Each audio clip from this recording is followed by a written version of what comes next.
O objetivo do canal é o estudo das disciplinas de Física e Matemática. Hoje falaremos de circunferência e círculo. Aqui na descrição do vídeo há um índice que remete o aluno diretamente aos tópicos de seu interesse.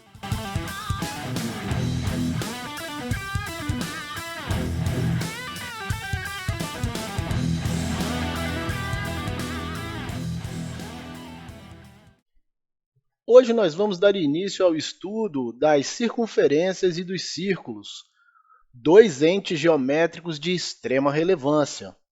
Vamos começar falando dos elementos e das definições acerca da circunferência.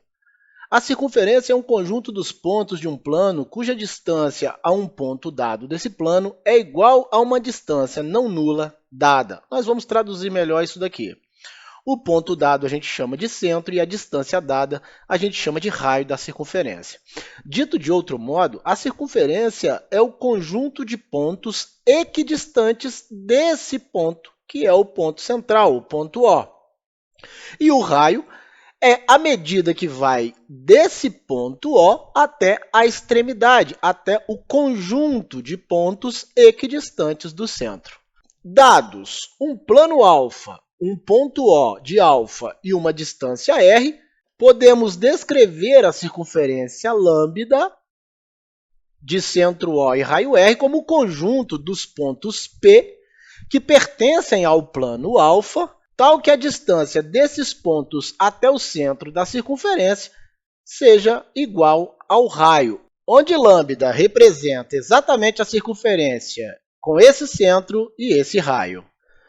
Posição de ponto e circunferência, ou seja, o que pode ocorrer com um ponto no plano em relação à posição de uma circunferência nesse plano. Dado um ponto x e uma circunferência lambda, x será interno a lambda caso a distância de x até o centro O seja menor que o raio. Nós vamos ver isso na figura daqui a pouco. X pertencerá à circunferência lambda se a distância de x até o centro O for igual ao raio. E x será externo à circunferência lambda caso a distância de x até o centro seja maior que o raio. Na figura que nós temos aqui, I é interno a lambda, P pertence a lambda e E é externo à circunferência lambda. Vamos entender tudo que foi dito aqui. A gente nota que a distância do ponto O, que é o centro da circunferência lambda, até o ponto E, é maior do que a medida do raio dessa circunferência, e por conta disso, o ponto E é externo a essa circunferência. Em contrapartida, a gente nota que a distância de O até P tem exatamente a mesma medida do raio da circunferência lambda, e, por isso, o ponto P está sobre essa circunferência, ou seja, ele pertence à circunferência. E percebemos, por fim, que a distância de O até I é menor do que a medida do raio dessa circunferência, e isso faz com que o ponto I seja um ponto interno à circunferência lambda. Interior e exterior de uma circunferência. O conjunto dos pontos internos a uma circunferência é seu interior. Dito de outro modo, o interior de uma circunferência lambda é formado pelos pontos P que pertencem ao plano alfa, tal que a distância desses pontos até o centro seja menor do que o raio. Ou seja, a região que está compreendida pela circunferência é o interior dessa circunferência. Nós veremos mais tarde que a união do interior da circunferência com ela própria é o que chamamos de círculo. O conjunto dos pontos externos a uma circunferência é seu exterior, ou seja, o exterior de uma circunferência lambda é formado pelos pontos P pertencentes ao plano alfa, tal que a distância desses pontos até o centro seja maior do que o raio dessa circunferência. Ou seja, toda a região do plano que não está contida pela circunferência e não pertence à circunferência pertence ao exterior dessa circunferência. Corda, diâmetro e raio são elementos muito importantes da circunferência e também do círculo. A corda de uma circunferência é um segmento cujas extremidades pertencem à circunferência. Dito ainda de outro modo, se eu pegar dois pontos sobre a circunferência e uni-los com um segmento, a esse segmento damos o nome de corda, quaisquer que sejam esses dois pontos sobre a circunferência. Aqui nós temos um exemplo, a corda AB, que é o segmento que liga essas duas extremidades que pertencem à circunferência, são pontos da circunferência. O diâmetro de uma circunferência também é uma corda, mas é uma corda especial. É uma corda que passa pelo centro da circunferência. A gente percebe que tanto C quanto D são pontos que pertencem à circunferência. O segmento que une os pontos C e D passa pelo centro O e, portanto, a gente chama essa corda de diâmetro. A gente ainda pode dizer que o diâmetro é a maior corda de uma circunferência, porque ligar dois pontos que pertencem a uma circunferência passando pelo centro é obter o maior segmento possível ligando essas duas extremidades. A gente vê que CD é um segmento que a gente chama de diâmetro. O raio de uma circunferência é um segmento com uma extremidade no centro e a outra num ponto da circunferência. A gente já viu isso. Se eu tenho um segmento que tem uma extremidade no centro da circunferência e a outra sobre a circunferência, ou seja, a outra extremidade num ponto que pertence à circunferência, a gente chama esse segmento de raio. Percebemos que o segmento OP é um raio dessa circunferência lambda. Arco de circunferência. Vamos considerar uma circunferência lambda de centro O e sejam A e B dois pontos dessa circunferência que não sejam extremidades de um diâmetro. Nessas condições, a gente tem o arco menor AB, que é a reunião dos conjuntos dos pontos A e B e de todos os pontos de lambda que estão no interior do ângulo AOB. Vamos explicar o que foi dito aqui. Nós temos aqui dois pontos que pertencem à circunferência lambda, que não são extremidades de um diâmetro. Chamamos de arco menor o conjunto dos pontos que estão entre A e B, inclusive os pontos A e B, que são internos ao ângulo AOB. Isso é o que chamamos de arco menor. Já o arco maior AB é a reunião dos conjuntos dos pontos A, B e de todos os pontos de lambda que estão no exterior do ângulo AOB. Em outras palavras, o arco maior AB é o conjunto dos pontos A, B e de todos os pontos da circunferência lambda que são exteriores ao ângulo AOB.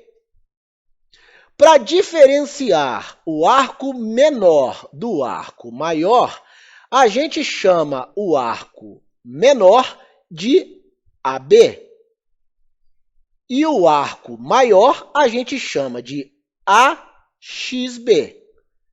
Somente para diferenciar um do outro. A gente coloca aqui o ponto X para fazer essa diferenciação.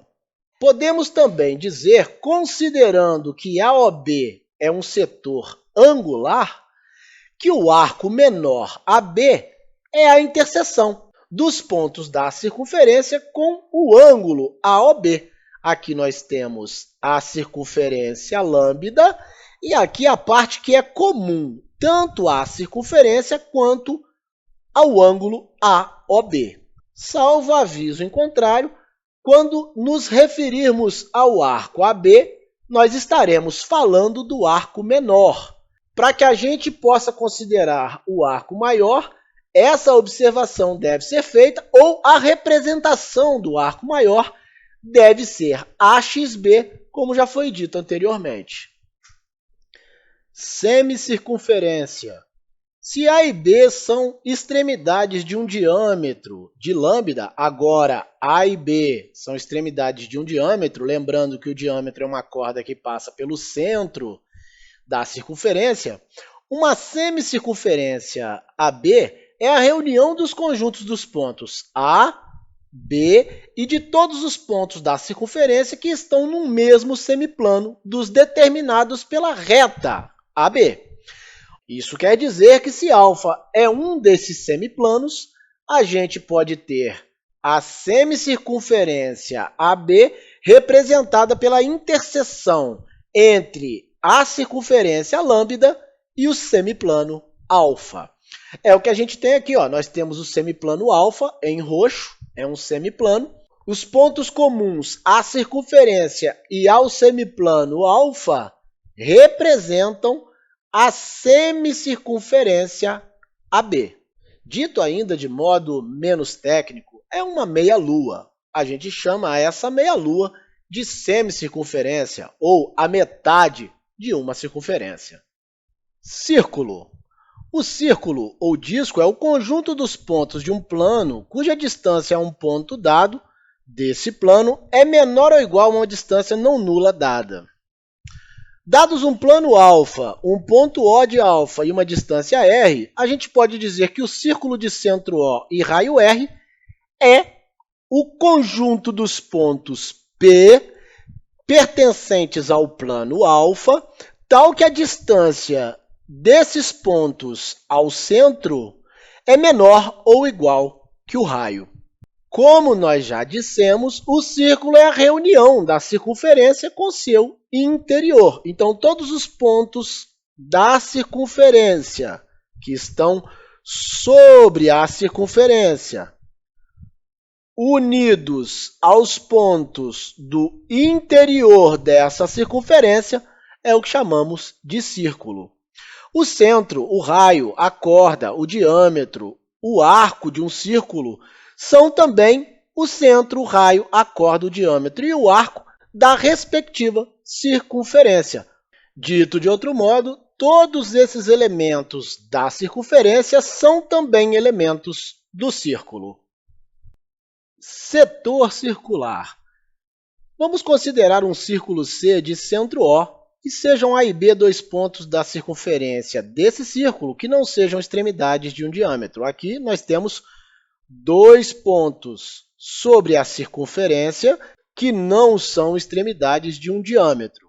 A gente chama de setor circular menor AOB a reunião dos conjuntos dos pontos dos raios AO e OB e de todos os pontos do círculo C que estão no interior do ângulo AOB. Vamos explicar melhor isso daqui.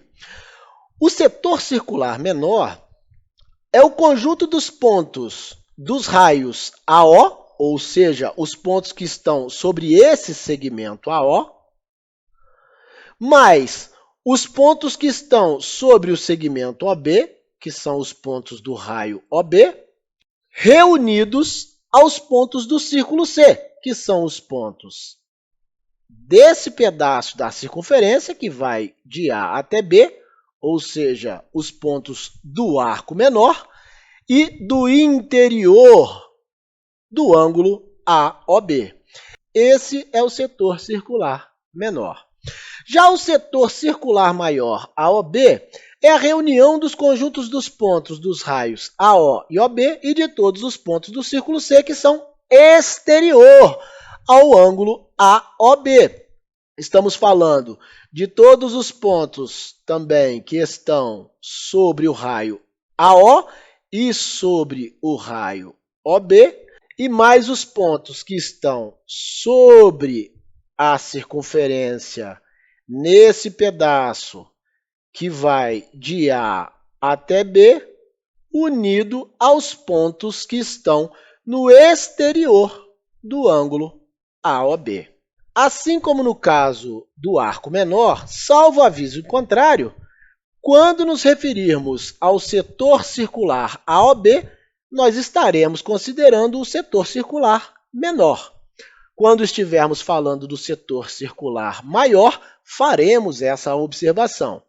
Se a gente considerar AOB como sendo um setor angular, ou seja, um ângulo completo, poderemos ter o setor circular AOB representado pela interseção entre o ângulo AOB e o círculo C. Segmento circular. O segmento circular menor AB é a interseção do círculo C com o semiplano de origem na reta AB e que não contém o centro C. Então, nós temos aqui a reta AB, que delimita o semiplano alfa, que está aqui em roxo. A região comum entre o círculo e o semiplano alfa, que não contém o centro do círculo, é a região que chamamos de segmento circular menor. É exatamente isso que está sendo dito aqui. Sendo alfa um semiplano, o segmento circular menor AB pode ser representado pela interseção do semiplano alfa com o círculo C. Já o segmento circular maior AB é a interseção do círculo C com o semiplano de origem na reta AB e que contém o centro C. Ou seja, é exatamente essa região que eu estou achurando aqui em verde. Então, aqui em cima nós temos o segmento circular menor, que não contém o centro do círculo, e aqui embaixo nós temos o segmento circular maior, que contém o centro desse círculo. De igual modo, quando nos referirmos ao segmento circular, nós estaremos considerando o segmento circular menor. Ao falarmos do segmento circular maior, faremos essa observação. Para a gente finalizar, a gente percebe que o segmento AB é uma corda da circunferência desse círculo. É exatamente essa corda que define tanto o segmento circular menor quanto o segmento circular maior, com a observação de que os pontos A e B não podem ser extremidades de um diâmetro. Semicírculo. Se A e B são as extremidades de um diâmetro do círculo, o semicírculo AB é a interseção do círculo C com um dos semiplanos na origem da reta AB. Então, aqui nós temos A e B, que são extremidades de um diâmetro. Lembrar que o diâmetro é a corda que passa pelo centro do círculo, definindo o semiplano alfa. A interseção entre o semiplano alfa e o círculo C é o que chamamos de semicírculo. O semicírculo AB pode ser entendido como a interseção do semiplano alfa com o círculo C, conforme já dissemos.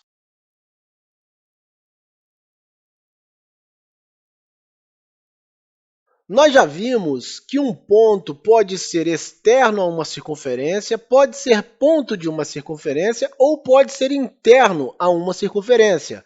Essas são as posições relativas de ponto e circunferência. Vamos ver agora posições relativas de reta e circunferência, ou seja, quais as posições de uma reta em um plano em relação a uma circunferência desse mesmo plano.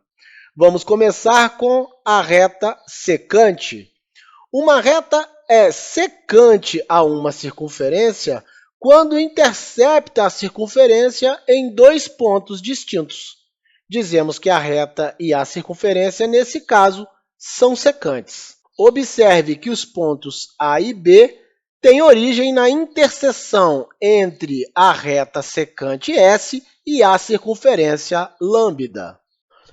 Vamos ver algumas propriedades da secante. Se uma reta S secante a uma circunferência lambda não passa pelo centro O, intercepta a lambda nos pontos distintos A e B, e se M é o ponto médio da corda AB, então a reta OM é perpendicular à secante S ou à corda AB.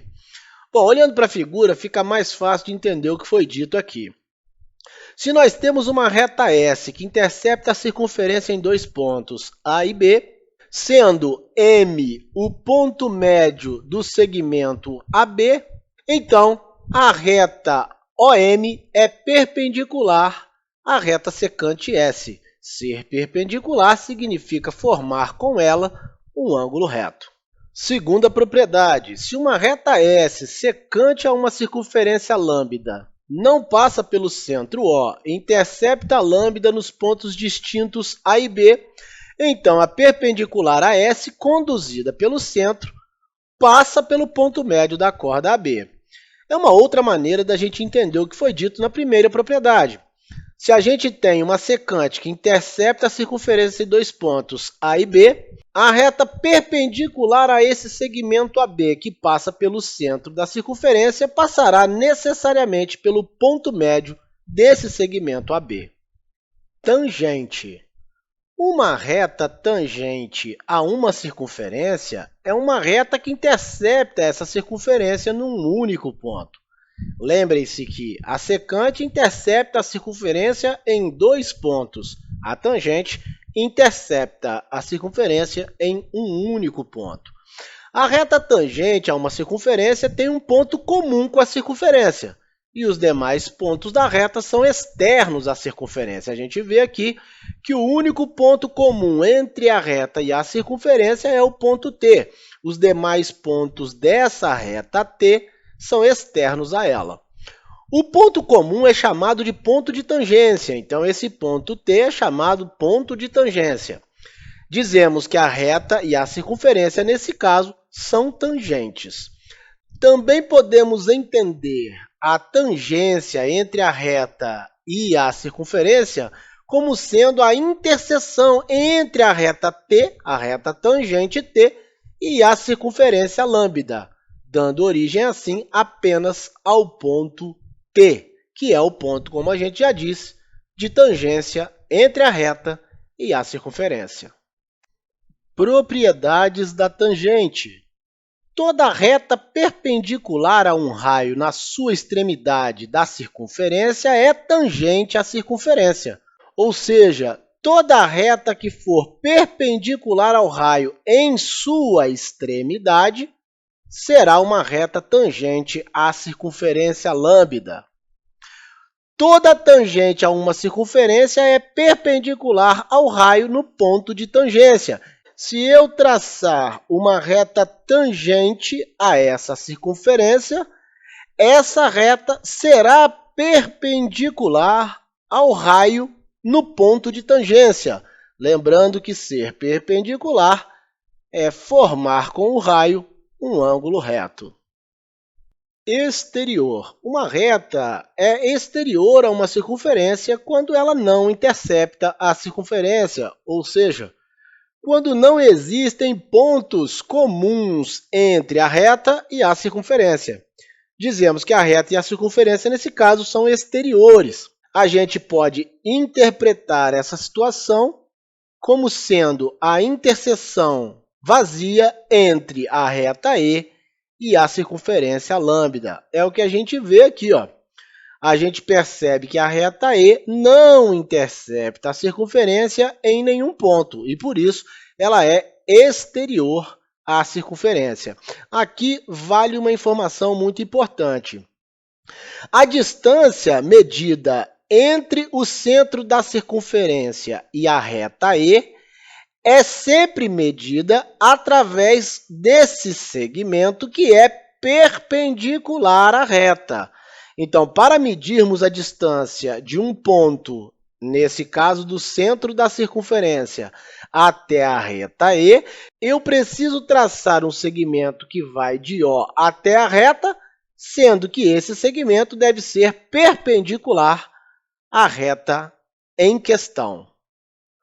Posições. Vamos agora ver o que precisa ocorrer entre a reta e a circunferência para que elas sejam secantes, tangentes ou externas. Considerando uma reta S, uma circunferência lambda, e sendo D a distância do centro O à reta S, D igual a distância entre o centro da circunferência e a reta S, há três possibilidades para S e lambda. A medida da distância entre um ponto e uma reta é dada pelo segmento que vai desse ponto, que nesse caso é o centro da circunferência, até a reta, sendo esse segmento perpendicular a essa reta dada. Sendo assim, caso tenhamos D menor do que R, ou seja, essa distância D menor do que o raio, e é o que a gente percebe nesse caso, aqui nós temos o raio R, um segmento maior do que o segmento D, nesse caso, a reta S será secante à circunferência, ou seja, a interseção entre S e lambda será os pontos A e B. Nesse caso, como eu disse, S e lambda serão secantes. Aqui a gente vê os pontos A e B comuns entre a circunferência lambda e a reta S. Caso a distância D seja igual ao raio, que é o que ocorre nesse segundo esquema, a distância que vai de O até T é exatamente a mesma distância do raio da circunferência. Nesse caso, a interseção entre S e lambda será apenas o ponto T, sendo S e lambda tangentes. Por fim, se D for maior que R, ou seja, o segmento que vai do centro da circunferência até a reta, segmento esse perpendicular à reta, seja maior que o raio, e é o que a gente percebe aqui, ó, o raio é menor do que esse segmento D, nós teremos a interseção entre S e lambda vazia. E, como consequência disso, S e lambda serão externas. A reta S não terá nenhum ponto comum à circunferência lambda.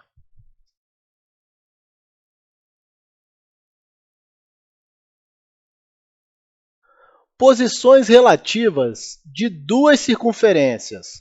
Nós já vimos o que pode ocorrer entre um ponto e uma circunferência, entre uma reta e uma circunferência. Agora vamos ver o que pode ocorrer entre duas circunferências. Quais são as posições possíveis dessas duas circunferências no plano? Para isso, vamos a algumas definições que serão muito importantes para a gente entender essas posições relativas. Uma circunferência é interna à outra se todos os seus pontos são pontos internos da outra, ou seja, todos os pontos de uma circunferência estão dentro da outra circunferência. Uma circunferência é tangente interna à outra se tem um único ponto comum e os demais pontos da primeira são pontos internos da segunda. Nós vamos ver isso aqui graficamente, e isso vai ficar bem mais claro para a gente. Duas circunferências são secantes se têm em comum somente dois pontos distintos. Então, se tem dois pontos comuns, a gente chama essas circunferências de secantes.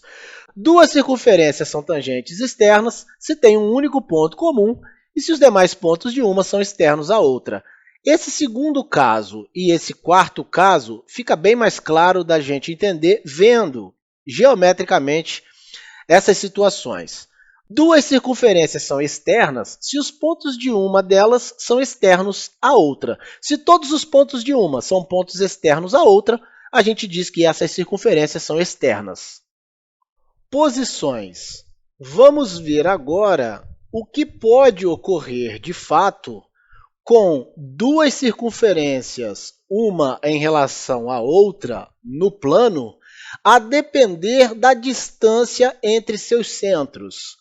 Vamos, para isso, considerar duas circunferências, lambda1 de centro O1 e raio R1 e lambda2 de centro O2 e raio R2, com R1 sempre maior que R2, ou seja, a circunferência lambda1 é maior que a circunferência lambda2, e sendo D a distância entre os centros. A gente tem, com isso, 5 possibilidades para lambda1 e lambda2. Bom, no primeiro caso, D é menor que a diferença entre R1 e R2. Notem que, nesse caso, lambda2 é interna a lambda1. Por quê?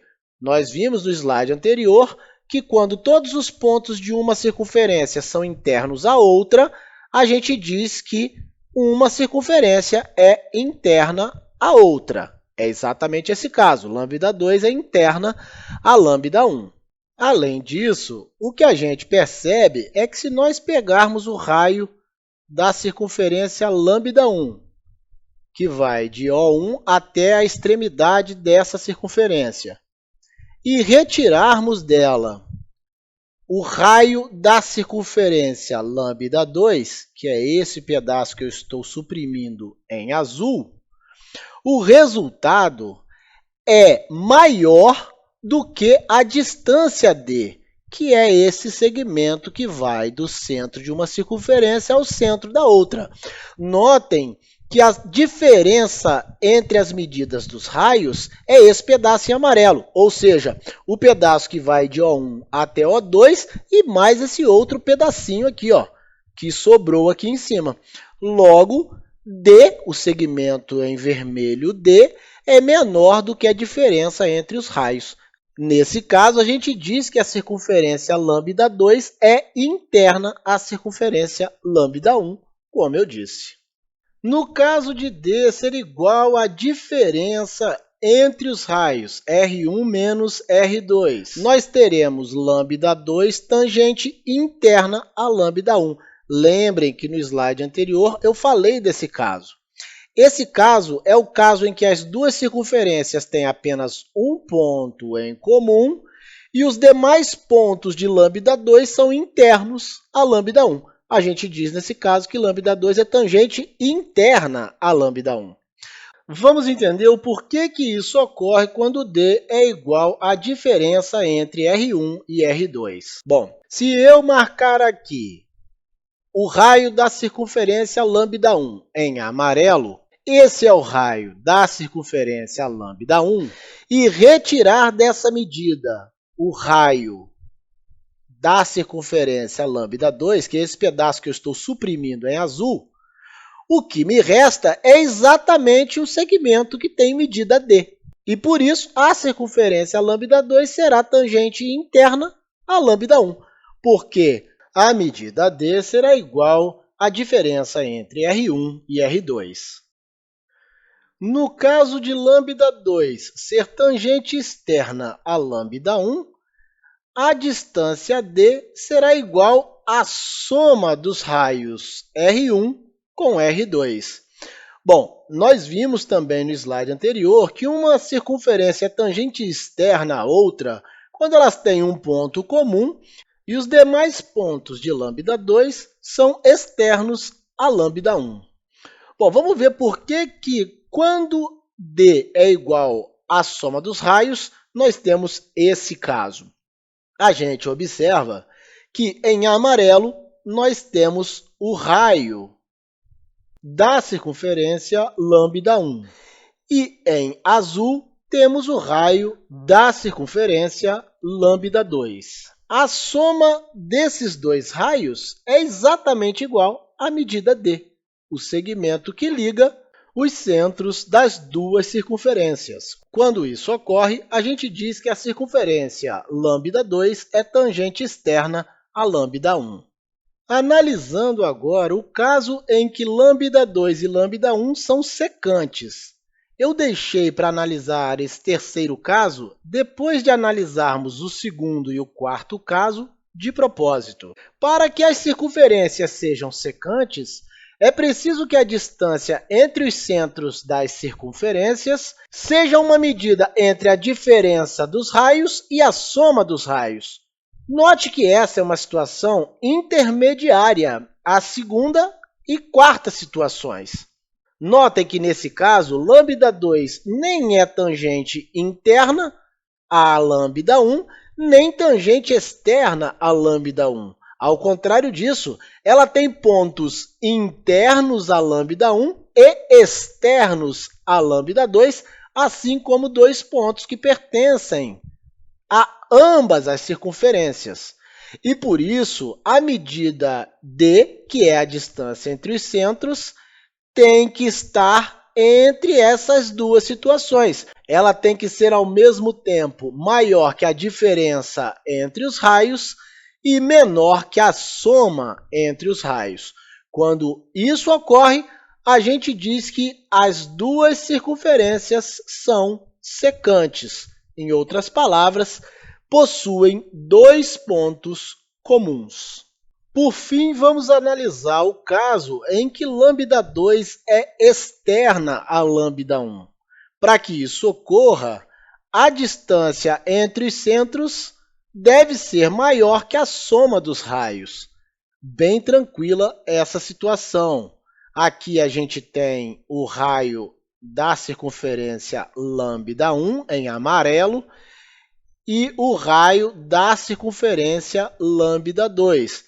A gente vê claramente que a distância D, que é a distância entre os centros, é maior do que a soma desse segmento amarelo com esse segmento azul, que representam os dois raios. Quando isso ocorre, quando D é maior que a soma dos dois raios, a gente diz que as circunferências são externas. Observe que para que lambda2 seja interna a lambda1, D deve ser menor que a diferença entre os raios. Para que lambda2 seja externa a lambda1, D deve ser maior que a soma dos raios.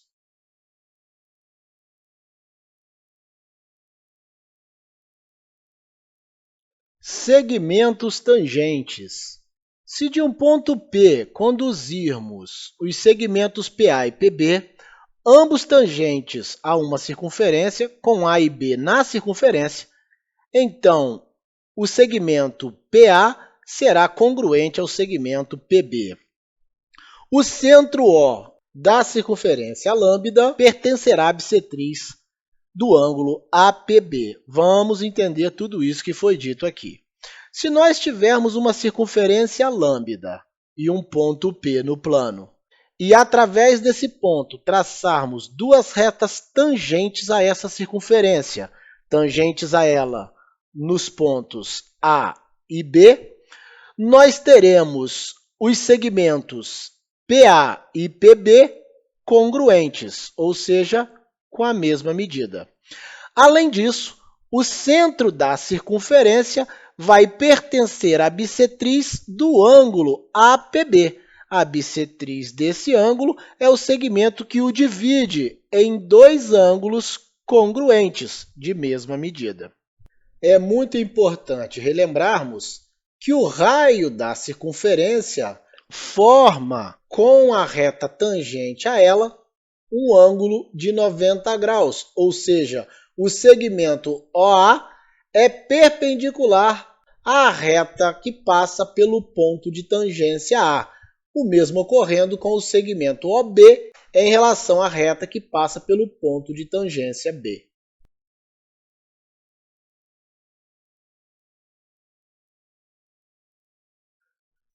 Quadrilátero circunscrito. Definição. Um quadrilátero convexo é circunscrito a uma circunferência se e somente se seus quatro lados são tangentes à circunferência. Nós temos aqui o caso de um quadrilátero circunscrito a uma circunferência lambda. Nós percebemos que o lado AB tem esse ponto de tangência, o lado BC tem esse ponto de tangência, o lado CD tem esse ponto de tangência e o lado AD tem esse ponto de tangência. Ou seja, os quatro lados desse quadrilátero são tangentes à circunferência lambda. Dizemos, nesse caso, que ABCD, que é o quadrilátero, é circunscrito a lambda. Ou ainda, lambda é inscrita no quadrilátero ABCD. Isso é uma consequência do que nós vimos no slide anterior, dos segmentos tangentes. Veremos isso com mais calma no próximo slide, quando falaremos das propriedades associadas a esses quadriláteros circunscritos. Propriedades. Se um quadrilátero convexo é circunscrito a uma circunferência, a soma de dois lados opostos é igual à soma dos outros dois. Ou seja, se ABCD é circunscrito a lambda, a soma dos segmentos AB e CD será igual à soma dos segmentos AD e BC. Vamos ver isso aqui na figura. Eu vou chamar aqui esse ponto de tangência de M, esse ponto de tangência de N, esse ponto de tangência de P e esse ponto de tangência de T. Note que pelos segmentos tangentes, a medida de A até M é igual à medida de A até N. A medida de B até N é igual à medida de B até P. A medida de C até P é igual à medida de C até T. E a medida de D até T é igual à medida de D até M. Ora, o segmento AB é a soma 1 mais 2. Então, 1 mais 2. Mais o segmento CD. O segmento CD é a soma 3 mais 4. 3 mais 4. E isso vai ser igual ao segmento AD. O segmento AD é a soma 1 mais 4. 1 mais 4. Mais o segmento BC, que é a soma 2 mais 3. 2 mais 3. Notem que essa soma é igual a essa soma. E, portanto, de fato, a soma de dois lados opostos de um quadrilátero circunscrito é igual à soma dos outros dois. A segunda propriedade é recíproca da primeira. Se num quadrilátero convexo a soma de dois lados opostos é igual à soma dos outros dois, então a gente pode afirmar com certeza que esse quadrilátero é circunscritível a essa circunferência. Em outras palavras, se a soma de AB com CD é igual à soma de AD com BC, podemos afirmar com certeza que o quadrilátero ABCD é circunscritível à circunferência lambda. Condição necessária e suficiente. Uma condição necessária e suficiente para que o quadrilátero convexo seja circunscritível a uma circunferência é exatamente que a soma de dois lados opostos seja igual à soma dos outros dois.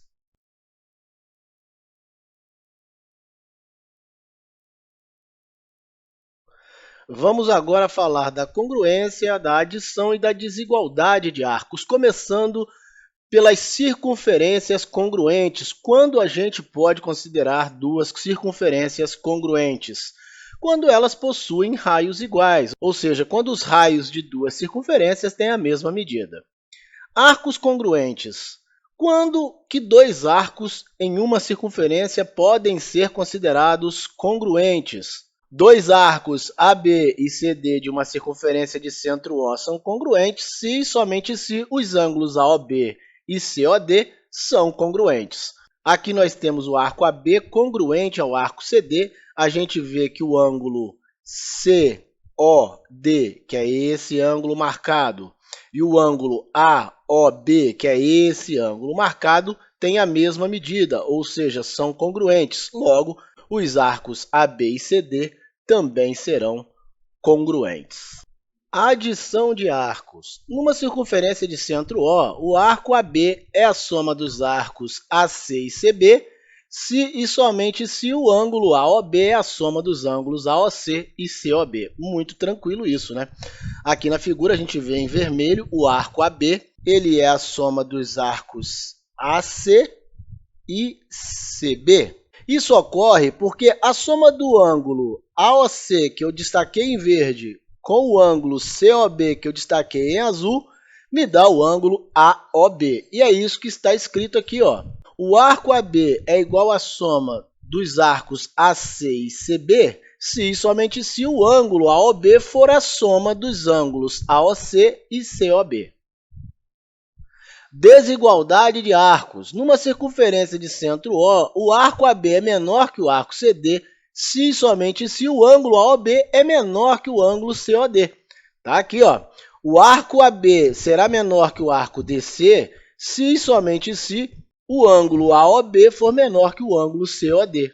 Graficamente, o que a gente vê é exatamente isso. A gente vê que o arco AB é menor que o arco CD, porque o ângulo AOB é menor que o ângulo COD.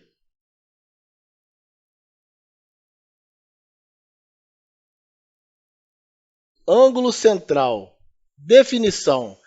A gente diz que o ângulo é central a uma circunferência quando ele tem o vértice no centro da circunferência. Então, aqui, o ângulo AOB é um ângulo central à circunferência lambda, porque tem o vértice no centro dela. Se numa circunferência de centro O, o ângulo central determina um arco AB, a gente diz que AB é o arco correspondente ao ângulo central AOB, ou AB é o arco subentendido por AOB. Aqui nós temos o ângulo AOB e o arco subentendido por ele, o arco correspondente a esse ângulo central. Temos aqui o ângulo central, AOB, e o arco correspondente, o arco AB. Medida do ângulo central e do arco correspondente. A congruência, a adição e a desigualdade dos arcos foram estabelecidas em correspondência com a congruência, adição e desigualdade dos ângulos centrais correspondentes. Portanto, para medir um arco tomando outro arco da mesma circunferência como unidade, o arco unitário, basta utilizar os respectivos ângulos centrais. Tomando-se para uma unidade de arco o arco unitário, o arco definido na circunferência por um ângulo central unitário, unidade de ângulo, teremos a medida de um arco de circunferência igual à medida do ângulo central correspondente. Em outras palavras, simplificadamente, a medida do arco equivale à medida do ângulo central correspondente. É o que temos aqui. O ângulo AOB, que é o ângulo beta, tem medida igual à medida do arco AB, destacado em vermelho sobre a circunferência.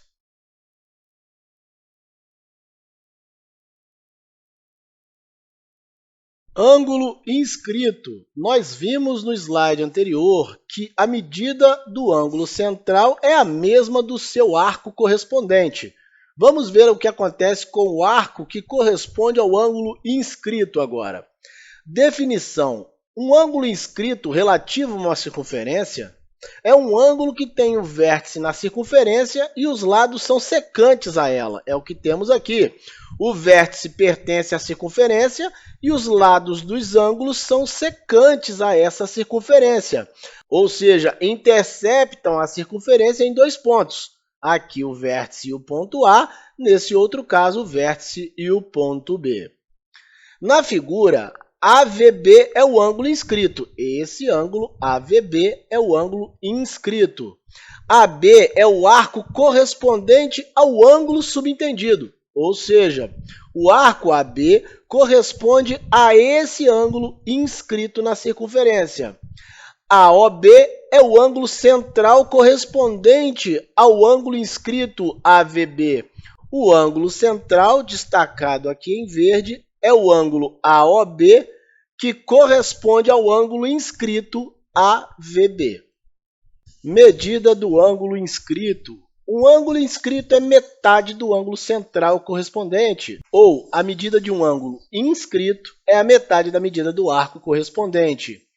Em outras palavras, o ângulo alfa, que é o ângulo inscrito nessa circunferência, tem a metade da medida do ângulo beta, que é o ângulo central correspondente a esse ângulo inscrito. Ou ainda, tem a metade da medida do arco AB correspondente a esse ângulo inscrito. É o que está escrito aqui. Alfa é a metade de beta ou a metade do arco AB. Vale lembrar que beta é igual ao arco AB, tem a mesma medida do arco AB. No entanto, alfa tem a metade de beta, ou ainda a metade do arco AB. Essas são propriedades muito importantes, muito utilizadas na resolução de exercícios que se referem aos ângulos nas circunferências. Vamos a algumas consequências importantes do que a gente acabou de ver. Ângulo inscrito numa semicircunferência. Todo ângulo reto inscrito subentende uma semicircunferência. Muito óbvio isso aqui, né? A gente acabou de dizer que o arco AB tem a mesma medida do ângulo central AOB. E, portanto, o ângulo inscrito correspondente a esse ângulo central é a metade dessa medida. Sendo AOB 180 graus, esse ângulo inscrito terá medida 90 graus, será um ângulo reto. Um triângulo que tem os vértices numa semicircunferência é inscrito nela. Se nós temos os vértices do triângulo em uma semicircunferência, esse triângulo será inscrito nessa semicircunferência, pois seus vértices pertencem a essa semicircunferência. Se um triângulo inscrito numa semicircunferência tem um lado igual ao diâmetro, então ele é triângulo retângulo. Muito tranquilo também. Nós percebemos que o lado AB é o diâmetro dessa circunferência lambda. E, portanto, esse triângulo será retângulo, uma vez que o ângulo AOB, exatamente o ângulo central, medirá 180 graus. Logo, o ângulo inscrito AVB terá medida 90 graus, formando assim um triângulo retângulo.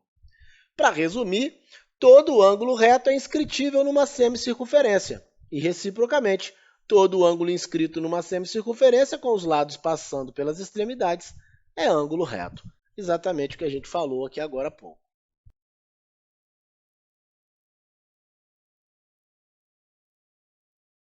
Quadrilátero inscrito. Propriedade. Um quadrilátero que tem os vértices numa circunferência é quadrilátero inscrito na circunferência. Nós temos aqui um quadrilátero que possui os 4 vértices sobre a circunferência lambda e, portanto, ele é um quadrilátero inscrito nessa circunferência. Primeira propriedade. Se um quadrilátero convexo é inscrito numa circunferência, então os ângulos opostos são suplementares. Ser suplementar significa que a soma desses ângulos opostos é igual a 180 graus. Bom, para a gente entender isso aqui melhor, eu vou traçar aqui os segmentos AO e OC, e aqui eu vou marcar os ângulos alfa e beta, os ângulos centrais alfa e beta. O ângulo central alfa corresponde ao ângulo inscrito B, e o ângulo central beta corresponde ao ângulo inscrito D. Bem, nós já sabemos que o ângulo inscrito D corresponde à metade do ângulo central beta e que o ângulo inscrito B corresponde à metade do ângulo central alfa. B é a metade de alfa e D é a metade de beta. Mas a gente percebe que se a gente somar alfa com beta, a gente obtém 360 graus. Então, se somarmos a metade de alfa com a metade de beta, obteremos a metade de 360 graus, que é 180 graus. E, portanto, se nós somarmos o ângulo B, que é a metade de alfa, com o ângulo D, que é a metade de beta, obteremos 180 graus. É o que está escrito aqui. Ou seja, somando os ângulos opostos desse quadrilátero inscrito, eu obtenho 180 graus. O mesmo vai acontecer se somarmos o ângulo A com o ângulo C. Nós vamos obter também 180 graus. Ou seja, se um quadrilátero convexo possui os ângulos opostos suplementares, então ele é inscritível. Se ao somarmos os ângulos opostos de um quadrilátero, a gente obtiver 180 graus, eu posso afirmar que esse quadrilátero é inscritível. Em resumo, essa é a condição necessária e suficiente para que a gente tenha um quadrilátero convexo inscritível. Basta que ele possua ângulos opostos suplementares.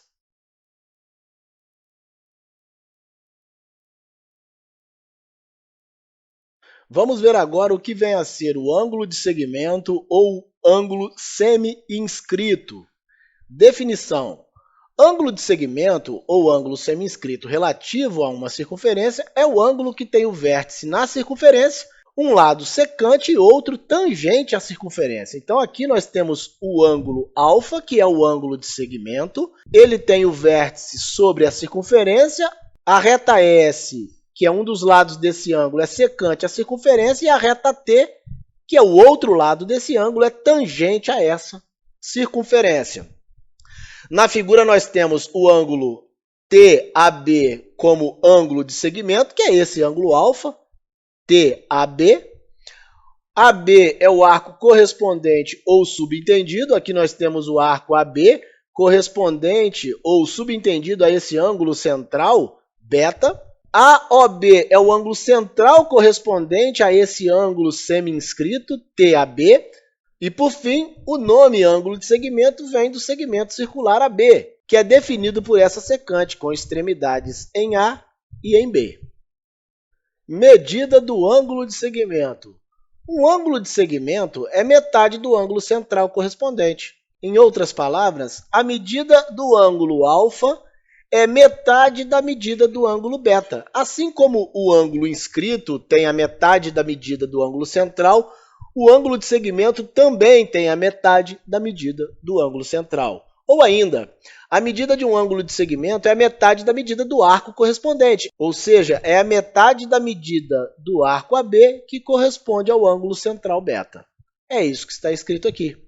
A medida de alfa é a metade da medida de beta, a metade do ângulo central beta, ou ainda a metade do arco AB, que corresponde a esse ângulo central beta.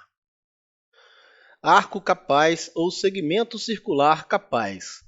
Vamos considerar uma circunferência lambda de centro O e um ângulo de medida alfa. Seja AOB um ângulo central de medida beta igual a 2α.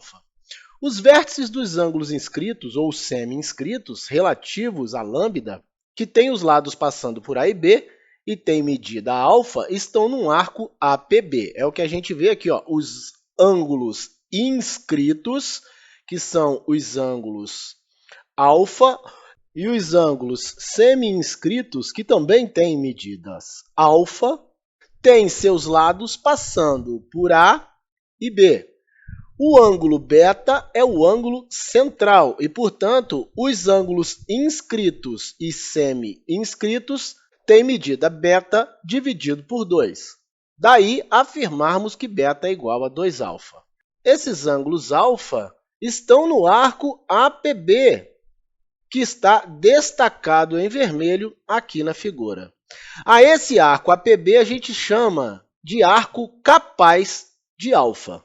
Nessa figura, os ângulos AV1B, AV2B, AV3B, que são os ângulos inscritos, que eu já marquei aqui, de medida alfa, e os ângulos T1AB, T2AB, que são os ângulos semi-inscritos, também de medida alfa, tem medida alfa igual a AB dividido por 2, o arco AB dividido por 2. O arco AB é o arco que eu estou destacando aqui em azul. A medida desse arco dividida por 2 é igual aos ângulos aqui destacados. Já o arco APB é o arco capaz de alfa, que é o que a gente disse aqui, ó, o arco que está destacado em vermelho, a gente chama arco capaz desses ângulos de medida alfa. Ângulo excêntrico. São dois os ângulos excêntricos. Nós temos o ângulo excêntrico interior e o ângulo excêntrico exterior, que veremos no próximo slide. Se duas cordas se cortam em um ponto interior a uma circunferência distinto do centro, aqui ó, as cordas se interceptam num ponto que não é o centro da circunferência, então qualquer um dos ângulos que elas formam é chamado de ângulo excêntrico interior. Então nós temos aqui o ângulo excêntrico interior, que nós chamamos de x. Aqui nós temos um outro ângulo excêntrico interior, que a gente pode chamar também de y, ok? Bom, a medida do ângulo excêntrico interior, considerando as indicações da figura, é dada por x igual a A mais B dividido por 2, em que A e B são as medidas dos arcos. Vamos entender o porquê que a medida de x é o arco A mais o arco B dividido por 2. Como o ângulo alfa e o ângulo beta são ângulos inscritos, alfa é igual ao arco A dividido por 2 e beta é igual ao arco B dividido por 2. Mas notem que o ângulo x é um ângulo externo ao triângulo que eu estou achurando aqui em vermelho. E, portanto, x é igual a alfa mais beta. Como alfa é igual a dividido por 2 e beta é igual a b dividido por 2, x será igual a mais b dividido por 2. O mesmo nós podemos afirmar acerca do ângulo excêntrico interior y, que é o arco C mais o arco D dividido por 2. Então, y é igual a C mais D dividido por 2. Aqui eu estou chamando esse arco de C e esse outro arco de arco D. Ângulo excêntrico exterior. Se com origem num ponto exterior a uma circunferência traçarmos duas semirretas, ambas secantes à circunferência ou ambas tangentes, ou ainda uma secante e outra tangente, essas semirretas formam um ângulo que é chamado ângulo excêntrico exterior. Nós temos aqui os três casos, né? Duas secantes, o primeiro caso, uma secante e uma tangente, o segundo caso, e duas tangentes, o terceiro caso. Em todos eles, chamamos esse ângulo x de ângulo excêntrico exterior à circunferência. A medida do ângulo excêntrico exterior, considerando as indicações das figuras, é dada por x igual a A menos B sobre 2. Bom, mais uma vez, vamos entender aqui o porquê que esse ângulo excêntrico é dado por essa expressão. A gente percebe aqui que tanto o ângulo alfa quanto o ângulo beta são ângulos de segmento e, portanto, o ângulo alfa é igual ao arco A dividido por 2, enquanto o ângulo beta é igual ao arco B dividido por 2. Mas notem que agora é o ângulo alfa que é externo a esse triângulo ao qual eu estou achurando. E, portanto, alfa é igual a x mais beta. Lembrando que alfa é igual a sobre 2 e que beta é igual a b sobre 2, logo x é igual a sobre 2 menos b sobre 2, ou seja, a menos b sobre 2. É por isso que o ângulo excêntrico exterior é dado por essa expressão.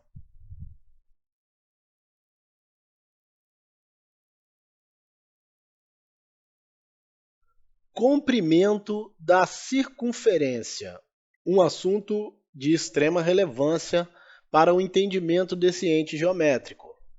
Dada uma circunferência, o segmento maior que os perímetros de todos os polígonos convexos inscritos e menor que os perímetros de todos os polígonos circunscritos é chamado segmento retificante da circunferência, ou circunferência retificada, ou ainda perímetro do círculo definido por esta circunferência. Eu destaquei as palavras inscritos e circunscritos porque nós veremos o porquê que o comprimento da circunferência é assim definido. E essas duas palavras são muito importantes para o nosso entendimento. Aqui nós temos a circunferência que tem pontos A, B e C sobre ela. Se nós rolarmos essa circunferência em uma superfície plana, por exemplo, o ponto A toma a posição do ponto B, o ponto B toma a posição do ponto C e o ponto C toma a posição do ponto A, até que o ponto A retorne à sua posição original.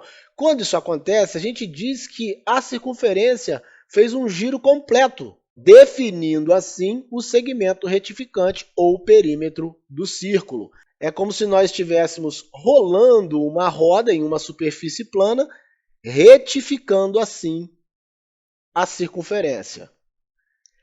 O comprimento do segmento retificante da circunferência, ou circunferência retificada, ou perímetro do círculo, é chamado comprimento da circunferência. Então, para simplificar, chamaremos o segmento retificante, ou perímetro do círculo, de comprimento da circunferência. Propriedade 1. Dada uma circunferência qualquer, o perímetro de qualquer polígono convexo nela inscrito é menor que o perímetro de qualquer polígono a ela circunscrito. Muito tranquilo de entender isso, e ajuda no entendimento da definição do comprimento da circunferência visto no slide anterior. Aqui em vermelho nós temos um pentágono inscrito. Seu perímetro é menor que o comprimento da circunferência. Em amarelo nós temos um pentágono circunscrito. Seu perímetro é maior que o comprimento da circunferência. Ou seja, a medida do comprimento de uma circunferência está entre o perímetro de um polígono convexo inscrito e um polígono convexo circunscrito. Observe que, se nós aumentarmos a quantidade de lados desse polígono, cada vez mais ele vai se aproximar de uma circunferência. Ou seja, cada vez mais estaremos próximo do comprimento da circunferência.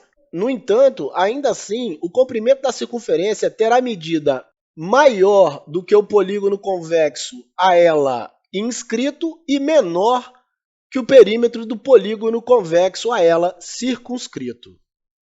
Propriedade 2. A razão entre o perímetro do círculo ou o comprimento da circunferência são sinônimos. E seu diâmetro é um número constante representado por π. Essa relação é uma relação bastante conhecida. Se dividirmos o comprimento da circunferência pelo diâmetro, vale lembrar que o diâmetro é 2 vezes a medida do raio, nós obteremos uma constante que representamos pela letra grega π.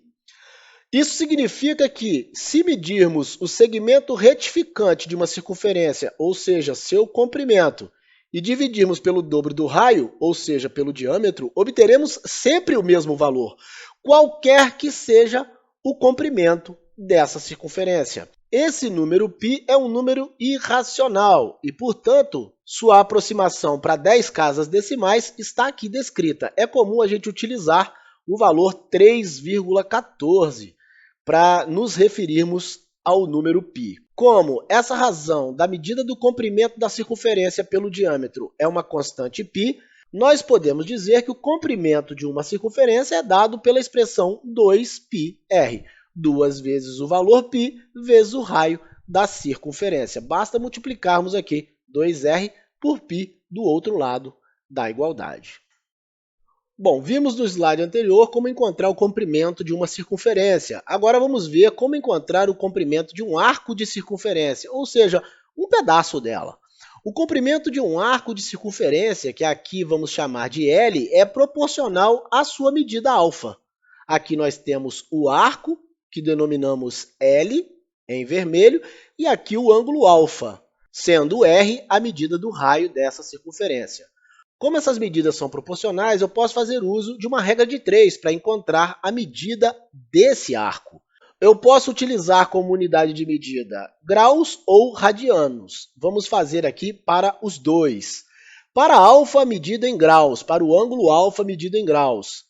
Nós sabemos que o comprimento da circunferência é 2πr, ou seja, uma volta completa em torno da circunferência tem esse comprimento. A volta completa tem 360 graus. Logo, o ângulo alfa será correspondente ao arco L.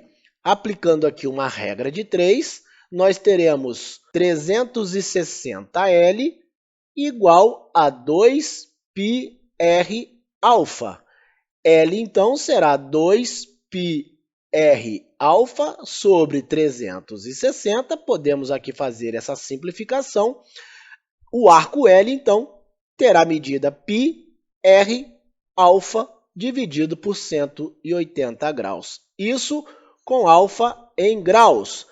Para alfa em radianos, nós igualmente sabemos que o comprimento de uma circunferência total é 2πr e que uma volta completa em torno dela é igual a 2π radianos. O ângulo alfa em radianos corresponderá ao arco L. Fazendo o produto dos meios pelos extremos, nós teremos 2πl igual a 2πr alfa. 2π pode ser simplificado com 2π, logo L será igual a R alfa, isso com alfa em radianos. Desse modo, eu encontro o comprimento de qualquer arco de uma circunferência. Para finalizarmos o estudo da circunferência, vamos ver o que vem a ser o radiano, essa unidade de medida de arcos e de ângulos que é a unidade de medida do sistema internacional, inclusive. Chamamos de radiano e representamos rad todo o arco de circunferência cujo comprimento é igual ao comprimento do raio da circunferência que o contém. Ou seja, se nós retificarmos esse arco de circunferência e ele tiver a mesma medida do raio dessa circunferência, do raio da circunferência que o contém, esse arco terá medida de 1 radiano. Como numa circunferência seu comprimento é 2πr, nós temos 2π radianos nessa circunferência, ou seja, a volta completa é igual a 2π radianos. Logo, 1 radiano será igual à volta completa dividido por 2π radianos. A volta completa em graus, 360 graus, a volta completa em radianos, 2π. Ou seja, 1 radiano é a mesma coisa que 180 graus dividido por π, e essa divisão vai dar 57 graus, 17 minutos, 38,4 segundos aproximadamente. Essa é a medida em graus de um arco que mede 1 radiano. Na nossa próxima aula falaremos sobre a área de superfícies planas. Todas as superfícies que vimos até agora no estudo da geometria plana. Um grande abraço a todos e até o nosso próximo encontro.